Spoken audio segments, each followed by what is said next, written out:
হ্যাঁ, আজকে সেই দিন যেই দিন প্রায় 28টা দিন বাড়িতে ছিলাম। আজকেই দেখো সকাল সকাল ঘুম থেকে উঠে পড়েছি। তার কারণ হচ্ছে আমি ব্যাগটা গুছিয়ে আমি কলকাতা চলে যাব। তো সেজন্য মা, বোনের, বাবার খুব মনটা খারাপ। তো মা সকাল 5টা থেকে উঠেই আমার জন্য রান্না করছে। আমি নিয়ে যাব, ওখানে গিয়ে খাবো। তার জন্য এই দেখো মা সকাল থেকে নানান এই দেখো কুমড়ো তরকারি, তারপরে মাছ অনেক কিছু নিয়ে এসছে আমার জন্য রান্না করছে। কারণ 7টায় বাস আছে, তার মধ্যেই রান্না করতে হবে।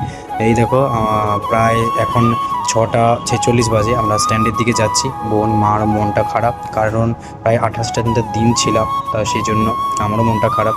বাসে করে যাচ্ছি এবং পাশে আর একটা ভাই রয়েছে। বাড়িতে থাকলে তো হবে না, বাইরে বেরোতে হবে, যেহেতু ছেলে হয়েছি। তো সেজন্য দায়িত্ব, যত বড় হবো দায়িত্ব আরও কাঁধের ওপর চলে আসবে। তো তো চলো, মন খারাপ না করে যাওয়া যাক, আবার কলেজ স্টার্ট হবে। এই দেখো চলে এসেছি আমার মেসের অবস্থা দেখো খুবই খারাপ।